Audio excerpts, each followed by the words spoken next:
علیکہ یا رسول اللہ صلی اللہ علیکہ یا حبیب اللہ صلی اللہ علیکہ یا رسول اللہ صلی اللہ علیکہ یا حبیب اللہ. نحمده ونصلي ونسلم على سيدنا ومولانا محمد رسوله النبي الأمين المكين الحنين الكريم الرؤوف الرحيم. أما بعد فأعوذ بالله من الشيطان الرجيم. بسم الله الرحمن الرحيم. قاضی ایاز رحمۃ اللہ علیہ کی الشفاء سے ہم قرآن مجید کی اس آیت کریمہ کا بیان پڑھ رہے تھے. وَرَفَعْنَا لَكَ ذِكْرَكَ کہ ہم نے آپ کی خاطر آپ کا ذکر بلند کر دیا. اس کے مختلف معنی کا بیان میں پہلے کر چکا ہوں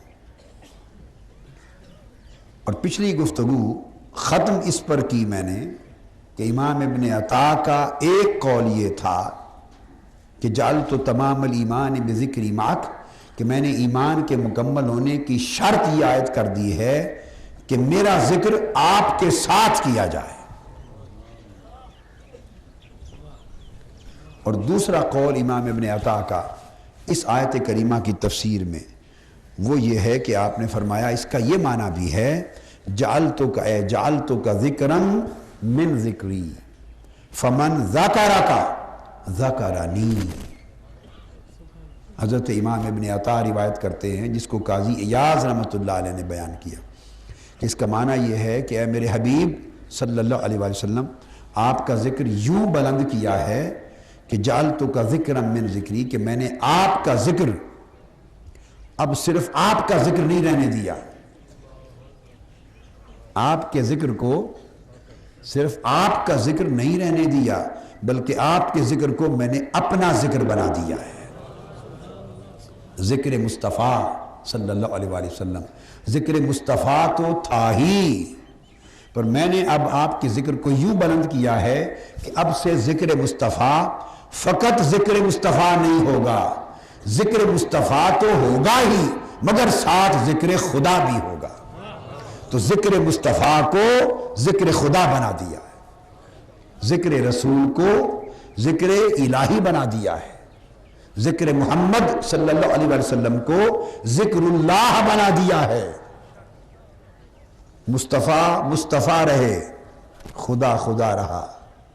رسول رسول رہے الہ اللہ اللہ رہا. یہ حلول تو ناجائز ہے کفر ہے. رسول رسول رہا خدا خدا رہا. وہ ذات نہیں بدلی مگر محبوب یہ فرق کر دیا کہ رسول رسول رہا خدا خدا رہا مگر ذکر رسول فقط ذکر رسول نہ رہا. وہ ذکر رسول بھی ہے ذکر خدا بھی ہو گیا. تو آپ کے ذکر کو اپنا ذکر بنا دیا. باری تعالیٰ پھر اس کا نتیجہ کیا ہے امام ابن عطا بیان کرتے ہیں فمن ذکرک ذکرنی. اب اس کا مطلب یہ ہے میرے حبیب جس نے آپ کا ذکر کر لیا بس اس نے میرا ذکر کر لیا. جس نے محمد محمد کی تسبیح جپ لی یا رسول اللہ یا رسول اللہ یا نبینا یا حبیبنا یا طبیب قلوبنا یا شفیعنا. حبیب جس نے آپ کا ذکر کر لیا آپ کا نام جپ لیا اس نے گویا میرا نام جپ لیا. جو رات بھر دن بھر محبوب تیرے گن گاتا رہا جو رات بھر عمر بھر تیرے گن گاتا رہا تیرے نغمے آلاپتا رہا تیرے ترانے آلاپتا رہا تیرے گیسوئے رخسار کی باتیں کرتا رہا تیرے خرام و رفتار کی باتیں کرتا رہا تیری چال اور تیرے حال کی باتیں کرتا رہا تیرے کیف و سرور کی باتیں کرتا رہا تیرے حسن و نور کی باتیں کرتا رہا تیرے حسن سراپا کی باتیں کرتا رہا تیرے جمال زیبا کی باتیں کرتا رہا.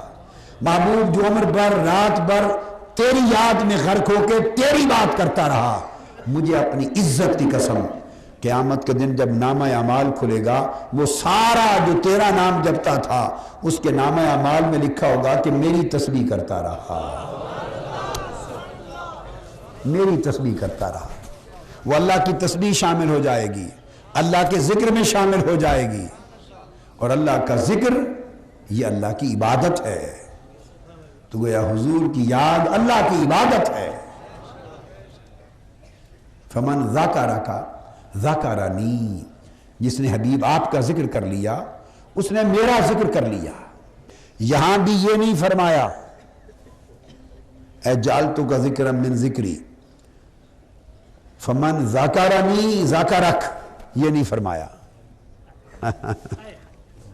یہ نہیں فرمایا، یک طرفہ بات کی ہے، دو طرفہ نہیں کی۔ کیا؟ یک طرفہ بات کی ہے، دو طرفہ نہیں۔ یہ نہیں فرمایا فمن ذاکرنی ذاکرک، جب ایک ہی کر دیا ہے ذکر، تیرا ذکر میرا ذکر ایک ہو گیا ہے، تو پھر یوں بھی کہہ سکتے تھے نا کہ فرماتے کہ پس اب جس نے میرا ذکر کر لیا اس نے تیرا ذکر کر لیا، جس نے اللہ اللہ کر لیا گویا اس نے یا مصطفیٰ یا رسول اللہ بھی کر لیا، جس نے میرا ذکر کر لیا گویا تیرا ذکر بھی ہو گیا۔ یوں نہیں فرمایا، فرمایا یوں کہہ دیا تو لوگ ڈنڈی مارنے لگ جائیں گے، ہائے ہائے ہائے ہائے، لوگ ڈنڈی مارنے لگ جائیں گے، اپنا خب سے باطن برتیں گے، اپنا حسد برتیں گے، ظرف کی تنگی سے کام لیں گے۔ جو تجھ سے پیار نہیں کرتے، تجھ پر قربان نہیں ہوتے، اور تیرے ذکر سے جن کے سینے اور دل ٹھنڈے نہیں ہوتے، ان بدبختوں کو راستہ مل جائے گا تیرے ذکر سے گریز کرنے کا، تیرے ذکر کو نہ کرنے کا، بچے رہنے کا۔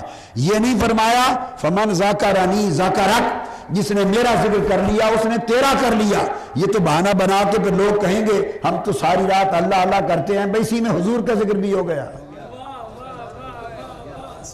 تو بدبخت راستہ نکالیں گے تجھ سے گریز کا۔ سو یک طرفہ حکم ہے، دو طرفہ نہیں ہے۔ فرمایا فمن ذاکرک ذاکرنی، حکم یہ ہے حبیب تیرا ذکر میں نے اپنا ذکر بنایا ہے، اپنے ذکر کو تیرا ذکر نہیں بنایا۔ ہائے ہائے ہائے، اپنے ذکر کو تیرا ذکر نہیں بنایا۔ کوئی بدبخت یہ راستہ نہیں نکال سکتا۔ فمن ذاکرک ذاکرنی، حکم یہ ہے حبیب جو تیرا ذکر کر لے اس نے میرا ذکر کر لیا، جو تجھے پکار لے اس نے مجھے پکار دیا۔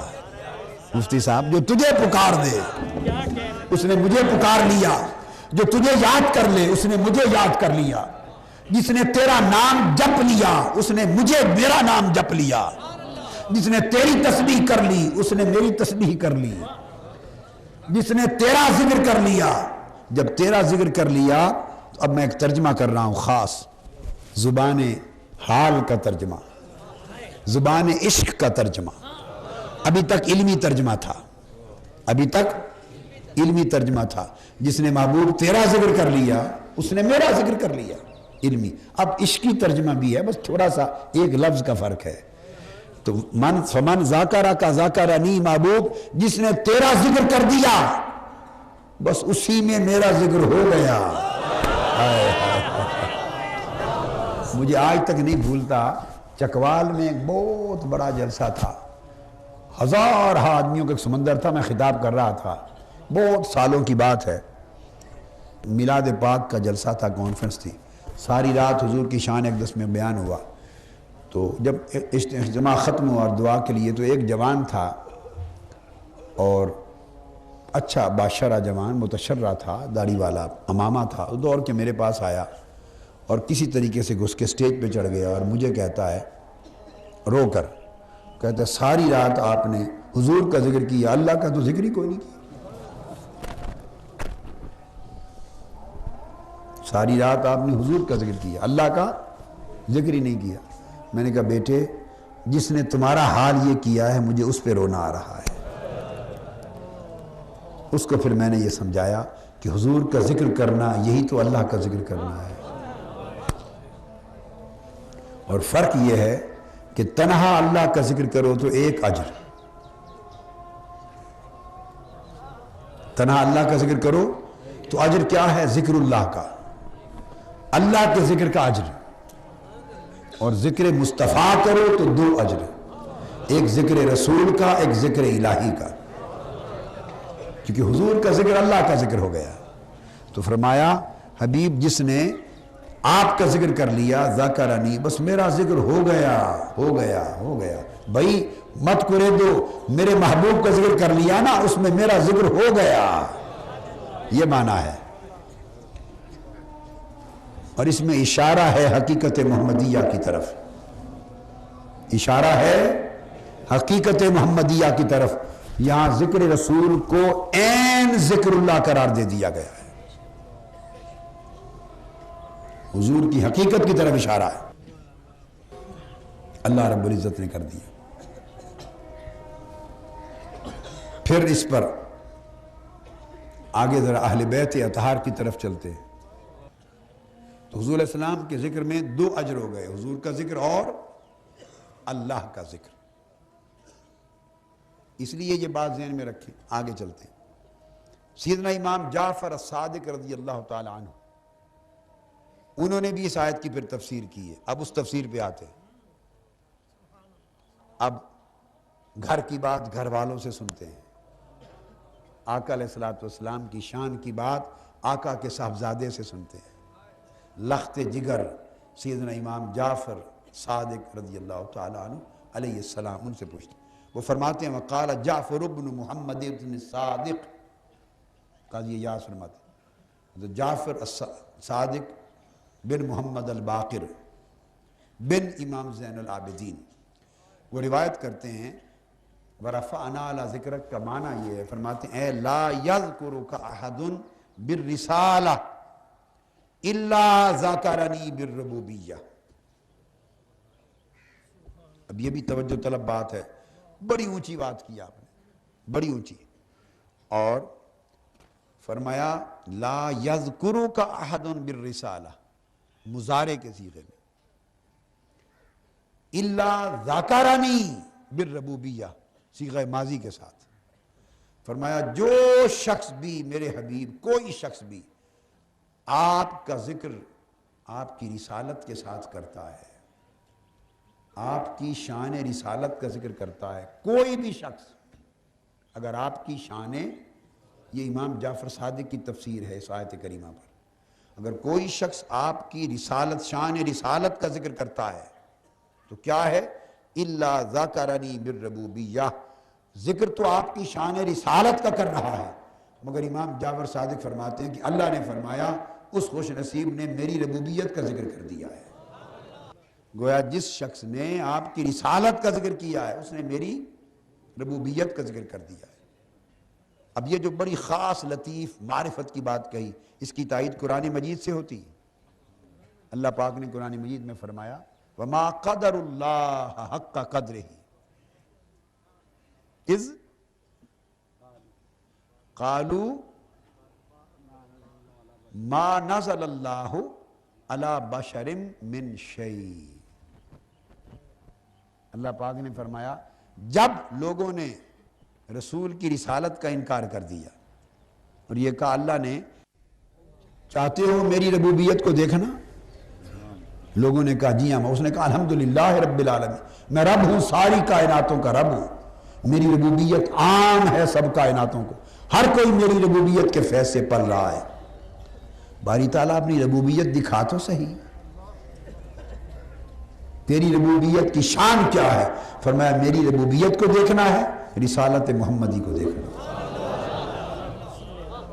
رسالت محمدی میری ربوبیت کا مرتبہ اعلیٰ ہے، سب سے اونچا مرتبہ میری ربوبیت کا شان رسالت محمدی ہے، اور باقی مرتبے پھر ساری کائنات میں بکھرے پڑے ہیں، کائنات میں رب العالمین۔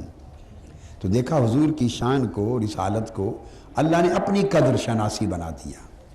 اب ایک اور قرآن مجید کی آیت کریمہ ہے، بڑی لطیف بات ہے، اس پر توجہ نہیں گئی ہے، مفسرین کی بھی نہیں گئی، اور آپ کو کتابوں میں بھی یہ بات اکثر نہیں ملے گی۔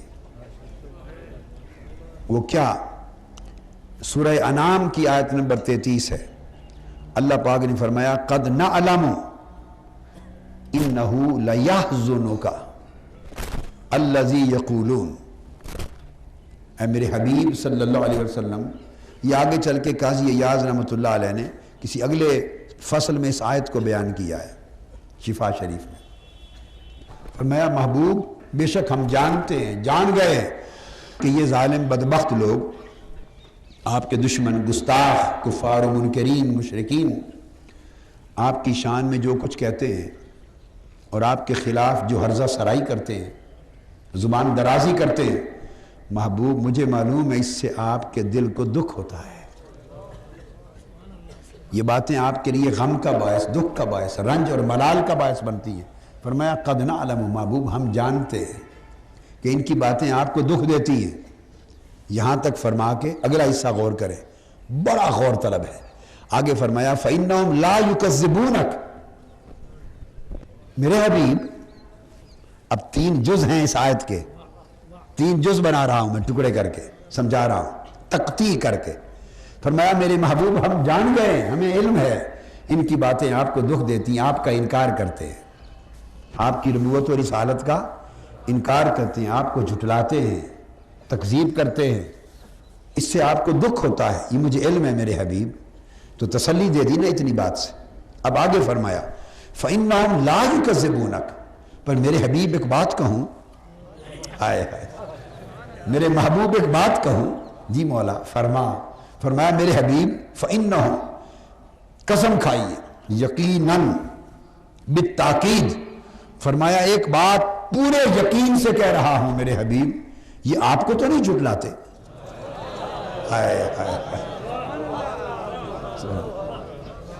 یہ آپ کا انکار تو نہیں کرتے، فَإِنَّهُمْ لَا يُكَذِّبُونَكَ، آپ کو تو نہیں جھٹلاتے۔ تعجب پیدا ہو جاتا ہے، استعجاب، کہ آپ کو تو نہیں جھٹلاتے، تو سوال پیدا ہوتا ہے تو پھر کس کو جھٹلاتے ہیں، پھر کسے جھٹلاتے ہیں؟ فرمایا وَلَٰكِنَّ الظَّالِمِينَ بِآيَاتِ اللَّهِ يَجْحَدُونَ، وہ تو مجھے جھٹلاتے ہیں۔ آئے یہ تو ظالم بدبخت مجھے جھٹلاتے ہیں۔ محبوب آپ کا انکار تو نہیں کرتے، میرا انکار کرتے ہیں، آپ کو تو نہیں جھٹلاتے، یہ ظالم مجھے جھٹلاتے ہیں، آپ کو کون جھٹلا سکتا ہے؟ وہ ساری بات اپنے اوپر ڈال لی، ساری بات اپنے اوپر ڈال لی۔ آپ اندازہ کر لیں، اور یہ جو نازل ہوئی وہ واقعہ یہ تھا کہ ان کی ابو جہل اور ان لوگوں کی باتوں سے دکھ ہوا، آقا علیہ السلام رنجیدہ خاطر ہوئے، غمگین ہوئے، جبرائیل امین حاضر کی، باری تعالیٰ نے بھیجا جبرائیل جا میرے محبوب آج غمزدہ ہیں، دکھی ہیں، جا ذرا پوچھا۔ تو جبرائیل امین حاضر ہوئے، یا رسول اللہ ما یحزنک، آج آپ غمزدہ ہیں، کس چیز کا غم ہے آقا، کیا دکھ ہے، کیا غم ہے؟ قال کذبنی قومی، آقا نے فرمایا جبرائیل میری قوم نے مجھے جھٹلا دیا ہے، ہائے ہائے میری قوم نے مجھے جھٹلا دیا ہے۔ جبرائیل امین حاضر ہوئے اوپر، عرض کیا باری تعالیٰ حضور یہ فرماتے ہیں، فرمایا فوری جا یہ آیت لے کر جا، نیچے اتر آئے اور جا کے جبرائیل امین کے ذریعے آیت بھیجی اور فرمایا جا کے یہ کہہ دے میرے محبوب یہ جو باتیں کرتے ہیں یقیناً آپ کے دل کو دکھ ہوتا ہے، ہم جان گئے ہیں، مگر حقیقت یہ ہے محبوب آپ کو تو نہیں جھٹلاتے، آپ کو کون جھٹلا سکتا ہے؟ یہ تو مجھے جھٹلاتے ہیں بدبخت بے ایمان، میں ان سے برت لوں گا، آپ غمزدہ نہ ہو، میں ورت لواں گا انہاں نال، میں نبڑ لواں گا، اللہ پاک فرماتے میں انہاں نال نبڑ لواں گا۔ محبوب آپ غمزدہ نہ ہو، آپ کو کون جھٹلا سکتا ہے؟ اور آگے یہ بھی ہے، جبرائیل امین کے ذریعے کہا حبیب ایسے نہیں کہہ رہا آپ کو کون جھٹلا سکتا ہے، آپ کا تو ابھی اعلان نبوت بھی نہیں ہوا تھا، تب بھی آپ کو سچا کہتے تھے،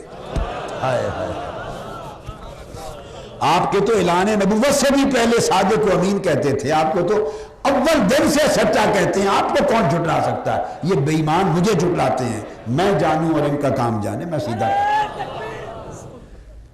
یہ جب تاتاریوں نے بغداد فتح کیا اور پورے عالم اسلام کو تاخت و تاراج کر دیا تاتاریوں نے، یہ جو علامہ اقبال نے ایک شعر کہا ہے نا کہ پاسبان مل گئے کعبے کو صنم خانے سے، ہے ایاں یورش تاتار کے افسانے سے، پاسبان مل گئے کعبے کو صنم خانے سے۔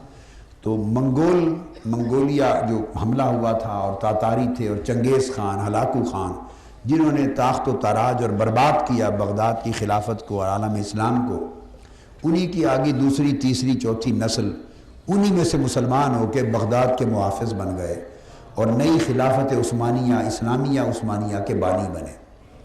عثمان خان اور ارطغرل خان انہی کے پوتے پڑپوتے تھے، وہ پھر جنہوں نے ان کے دادا پر دادا نے برباد کیا اور ان کے پوتے پڑپوتے ہدایت پہ آ کے پھر محافظ کعبہ ہو گئے۔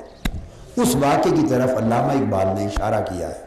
مجھے ایک بات یاد آ گئی، تو وہ کیسے ہوئے مسلمان، یہ جو ابھی بات ہوئی ہے اس کے ساتھ اس کی بڑی ایک تعلق ہے، میں بتانا چاہتا ہوں تعلیم کے لیے، نصیحت کے لیے۔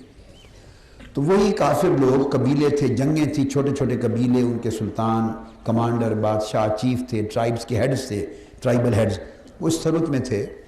تو ایک فقیر درویش تھا حضور سیدنا غوث العظم رضی اللہ تعالیٰ عنہ کہ اسی بغداد کا فیض یافتہ، ان کے ٹکڑوں پر پلا ہوا، ان کے دسترخوان کے ٹکڑوں پر پلا ہوا ایک درویش فقیر تھا۔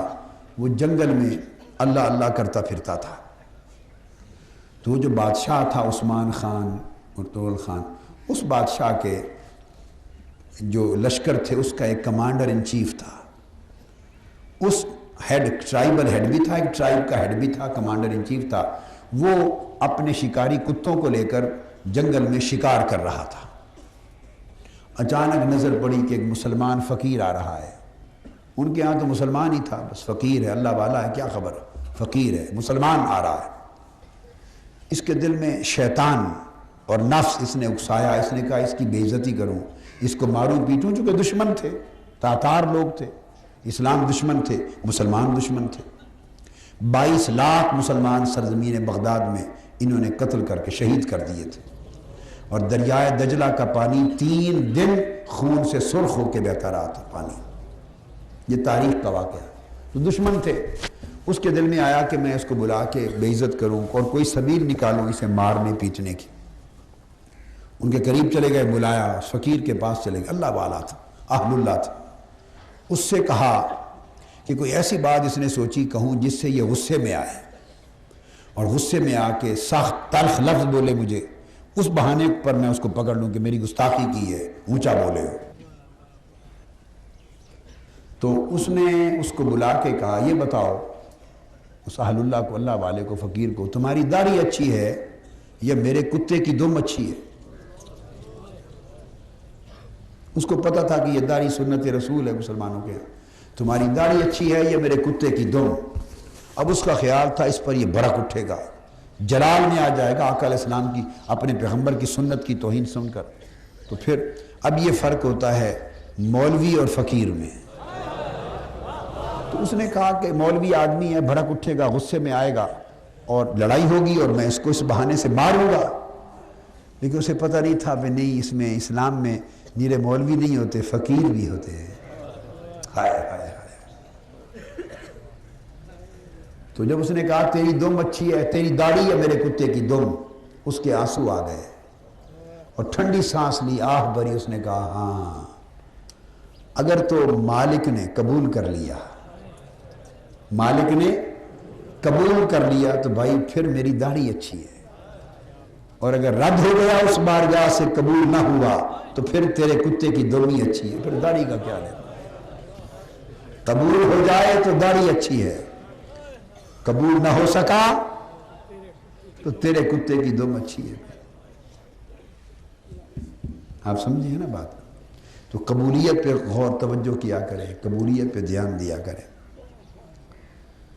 تو میں عرض کر رہا تھا کہ یہ سیدنا امام جعفر الصادق نے فرمایا کہ اگر کسی نے حضور کی رسالت کا ذکر کر دیا وہ اللہ کی ربوبیت کا ذکر ہو گیا، اور ایک معنی اور بھی بیان کیا، وَأَشَارَ بَعْضُهُمْ فِي ذَلِكَ إِلَى الشَّفَاعَةِ، کہ حضور کا ذکر بلند کرنے کا ایک معنی یہ بھی ہے کہ محبوب آپ کو شفاعت دی، اور شفاعت بھی شفاعت عظمیٰ دی۔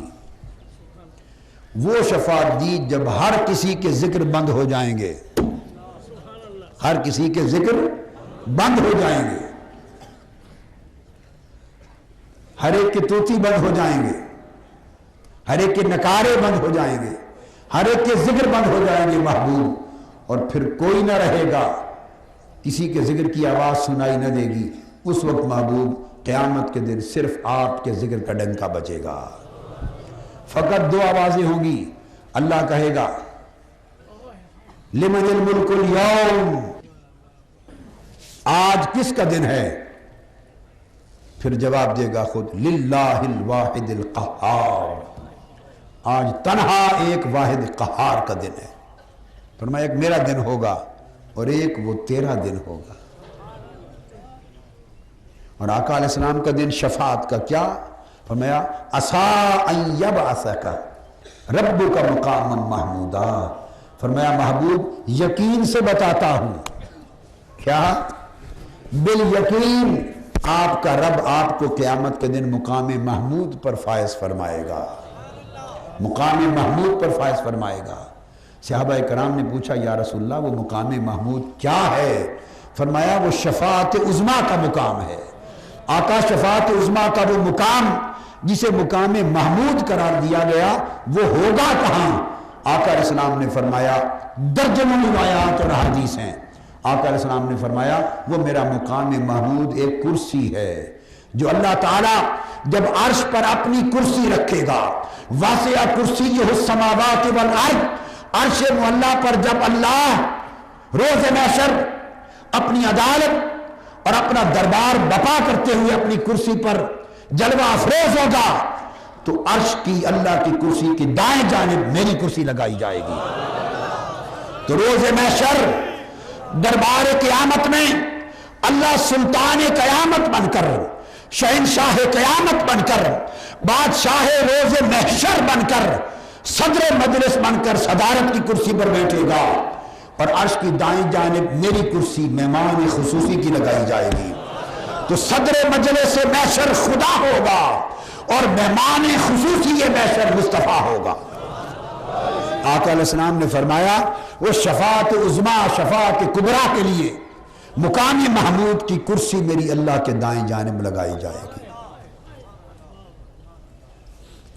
پھر آقا علیہ السلام نے جب بتا دیا حدیث پاک میں، یہ تمام احادیث میری حدیث کی کتاب ہے الاربعین فی شفاعت المذنبین، یعنی فی شفاعت سید المرسلین، شفاعت پر میری حدیث کی پوری کتاب ہے، اس میں تمام طرق سے اور روایات کے ساتھ تحقیق اور تخریج کے ساتھ سب حدیثیں میں نے جمع کی۔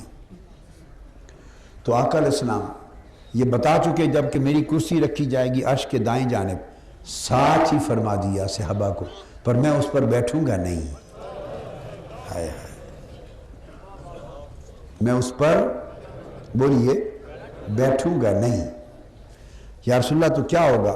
میں کھڑا رہوں گا، میں کھڑا رہوں گا۔ آقا جب کرسی رکھی جائے گی آپ کے لیے تو بیٹھیں گے کیوں نہیں، کھڑا کیوں رہیں گے؟ فرمایا اس لیے کہ جب تک میری امت کا آخری فرد بھی میری شفاعت سے بخشا نہ جائے میں کرسی پر آرام سے نہیں بیٹھوں گا، کھڑا رہوں گا، میں کرسی پر کھڑا رہوں گا، ایسے ایسے ایسے دیکھتا رہوں گا پورے میدان حشر کو کہ کہیں کوئی امتی غریب کسی کونے گوٹھ میں رہ نہ جائے۔ میں شفاعت کے لیے، اور اللہ کا فرمان ہوگا وَلَسَوْفَ يُؤْتِيكَ رَبُّكَ فَتَرْضَىٰ، اللہ بار بار پوچھے گا محبوب ہون راضی؟ حضور چپ ہوں گے، فرمایا اور کر دو بخشش، اور کر دو، اور کر دو، پھر پوچھے گا سونے ہوں راضی ہیں؟ حضور چپ ہوں گے، فرمایا اور بخش دو، اور بخش دو۔ اللہ پاک کی اس آیت میں وعدہ ہے وَلَسَوْفَ يُؤْتِيكَ رَبُّكَ فَتَرْضَىٰ، میں بخشش دیتا جاؤں گا، بخشش دیتا جاؤں گا، دیتا جاؤں گا، تب تک دیتا جاؤں گا فَتَرْضَىٰ، جب تو اپنے لب ہلا کر، میٹھے میٹھے لب ہلا کر خود مجھے کہہ دے گا باری تعالیٰ بس اب میں رج گیا، اب میں راضی ہوں، اب خوش ہو گیا، مولا اب میں خوش ہوں، میری امت کی تو نے ایسی بخشش کی کہ میں خوش ہوں۔ جب محبوب کے لبوں پر خوشی کا لفظ آئے گا تو تب نظام حساب و کتاب و بخشش کا بند ہوگا۔ یہ وہ مقام شفاعت ہے۔ فرمایا محبوب اس وقت تک، اس لمحے تک تیرے ذکر کے چرچے ہوں گے جب ہر دروازہ بند ہو جائے گا، آدم علیہ السلام سے لے کے سیدنا عیسیٰ علیہ السلام تک، اور امتیں وفد کی صورت میں ایک ایک پیغمبر کے پاس ہوتی اور وہ کہیں گے ذهبوا الی غیری، آگے جاؤ، آج آگے جاؤ، آج میرا دن نہیں۔ چلتے چلتے جب کل قیامت کی امتیں مل کر جب عیسیٰ علیہ السلام کے پاس پہنچے گی تو کہیں گے ذهبوا الی محمد، آج محمد مصطفیٰ کا دن ہے، انہی کا ذکر بلند ہے۔ تو سب میرے پاس آئیں گے تو میں کہوں گا انا لہا انا لہا انا لہا، ہاں آج یہ شفاعت عظمیٰ اور شفاعت کبریٰ میرے لیے ہے، میرا دن ہے۔ یہ ایک اہل حدیث مکتب فکر کے ایک بہت بڑے عالم مولانا صدیق حسن بھوپالی، نواب صدیق حسن بھوپالی، یہ مولانا تھے، عالم دین تھے، صالح آدمی تھے، صوفی فقیر آدمی تھے۔ یہ بھی سن لیں، ایسا بھی ہوتا تھا پہلے۔ تو ان کی شادی ہو گئی ریاست بھوپال کی نوابہ کے ساتھ، جو ملکہ تھی، ملکہ ریاست بھوپال کی ملکہ، یہ عالم دین تھے، نیک صالح دیندار لوگ تھے، تو ان سے شادی ہو گئی، انہوں نے عقد کر لیا، ان سے جب رشتہ ہو گیا تو یہ مولانا سے نواب ہو گئے، یعنی مفتی سے نواب ہو گئے جب ملکہ سے شادی ہو گئی۔ تو یہ نواب صدیق حسن بھوپالی کہلائے، یعنی یہ دراصل اس نواب بھوپال خاندان سے نہیں، عالم دین تھے، اس مساہرت نے انہیں بھی نواب بنا دیا رشتے سے۔ تو انہوں نے کتاب لکھی ہے بغیۃ الرائد، فارسی میں ہے، فی شرح العقائد، شرح عقائد نصفی کی تلخیص ہے عقائد میں، بغیۃ الرائد، اس میں نواب صدیق حسن بھوپالی صاحب نے حضور کی شفاعت کبریٰ کا ذکر کر کے یہ لکھا ہے، فرمایا کہ روز روز اوست، وہ دن مصطفیٰ کا دن ہوگا، یوم وہ دن مصطفیٰ کا دن ہوگا، اور شان مصطفیٰ کی شان ہوگی، منظر مصطفیٰ کا ہوگا، اظہار مصطفیٰ کی شان کا ہوگا، دن مصطفیٰ کا دن ہوگا۔ وہ کہتے ہیں قیامت کا دن ہی اس لیے ہے کہ حضور کی شان دکھائی دے، آقا علیہ السلام۔ تو فرمایا اس کو، شفاعت کو، اس شفاعت کبریٰ کو، فرمایا کہ یہ وہ مقام ہے جس کا ذکر کیا کہ حضور کا ذکر اللہ نے بلند کر دیا۔ اس کا یہ معنی ہے کہ شفاعت کبریٰ کے اس لمحے تک قیامت میں بھی حضور ہی کے ذکر کے ڈنکے بجتے ہوں گے۔ اس لیے اعلیٰ حضرت مولانا شاہ احمد رضا خان رحمۃ اللہ علیہ نے کہا، آج لے ان کی پناہ، آج مدد مانگ ان سے، کل نہ مانیں گے قیامت کو، اگر مان گیا۔ قیامت کے دن تو حضور کی عظمت اور شان کا راز ہر ایک پر کھلنا ہی ہے، ہر ایک پر کھل جائے گا، پردے اٹھ جائیں گے، ہر کوئی آنکھوں سے دیکھے گا کہ آج اس بارگاہ کے سوا کوئی راستہ نہیں۔ تو اس دن تو ہر کوئی مان جائے گا۔ کہتے ہیں پھر اس دن کا ماننا کسی کام کا نہیں، ماننا ہے تو آج مان لیں۔ اور اس کا ایک آخری معنی جس پر آج کا بیان ختم کر رہا ہوں، آخری معنی یہ کہ فرمایا وَمِن ذکر ہی، آقا علیہ السلام کے ذکر یعنی رفعت ذکر، آپ کے ذکر کی بلندی کا ایک معنی یہ بھی ہے، ان قرن طاعتہ بطاعتہ واسمہ باسمہ فقال اللہ تعالی اطیعوا اللہ والرسول وآمنوا باللہ ورسولہ۔ فرمایا اور ایک معنی یہ بھی ہے کہ اللہ نے حضور کے نام کو اپنے نام کے ساتھ ملا دیا، اور حضور کی اطاعت کو اپنی اطاعت کے ساتھ ملا دیا، بلکہ حضور کی اطاعت کو خود اپنی اطاعت بنا دیا، حضور کی محبت کو اپنی محبت بنا دیا، حضور کی تابعداری کو اپنی فرما برداری بنا دیا، حضور کی قربت کو اپنی قربت بنا دیا۔ ان الذین یبایعونک انما یبایعون اللہ، جو حضور کے ہاتھ پر بیعت کرتے ہیں، فرمایا اللہ کے ہاتھ پہ بیعت کرتے ہیں، حضور کی بیعت کو اپنی بیعت بنا دیا، حضور کی عطا کو اللہ نے اپنی عطا بنا دیا، جیسے سورہ توبہ میں فرمایا، حضور کی رضا کو اللہ نے اپنی رضا بنا دیا، حضور کے قرب کو اللہ نے اپنا قرب بنا دیا، حضور کی ناراضگی کو اللہ نے اپنی ناراضگی بنا دیا، الغرض حضور کی نافرمانی معصیت کو اللہ نے اپنی معصیت بنا دیا، حضور کے ادب کو اللہ نے اپنا ادب کر دیا۔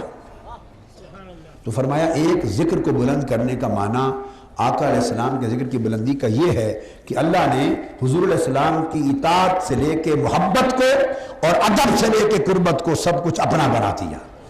تو خدا خدا ہے، مصطفیٰ مصطفیٰ ہے، مگر حکم حرمت، حکم ادب، حکم محبت، حکم اطاعت، حکم تعلق، حکم نسبت، یہ سب دونوں کا ایک ہے. فرمان ایک ہے، فرمان ادب ایک ہے، اطاعت ایک ہے، تعمیل ایک ہے. تو سارے احکام کو اللہ تبارک و تعالیٰ نے ملا کر ان کو ایک ہی نسبت میں، حرمت میں، ایک ہی نسبت میں گم کر دیا. تو چونکہ آقا علیہ السلام کی نسبت و حرمت کو اللہ نے اپنی نسبت و حرمت بنا دیا ہے اور اتنا مقام بلند کر دیا ہے، اس لیے فرمایا محبوب ہم نے آپ کا ذکر بلند کر دیا. اس لیے کہ جب اللہ نے اپنے ذکر سے، اپنے نام سے، اپنی طاعت اور محبت سے حضور کے ذکر کو جوڑ دیا، مقرون کر دیا، لف کر دیا، تو اب پھر کون سی بلندی باقی رہ گئی؟ جتنا خدا کا ذکر بلند ہے وہی مصطفیٰ کا ذکر بھی ہے. جہاں جہاں تک خدا کی محبت بلند ہے وہاں تک مصطفیٰ کی محبت بھی ہے. جہاں جہاں تک خدا کی قربت و طاعت بلند ہے وہاں وہاں تک حضور کی قربت و طاعت کی بلندی بھی ہے.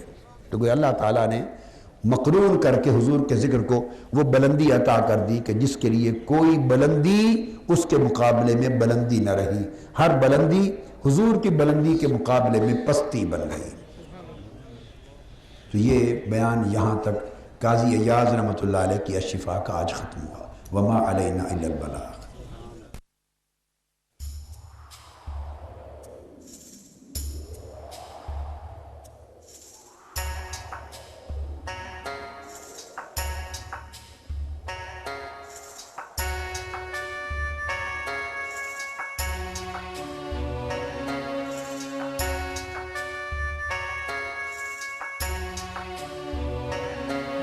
رسول اللہ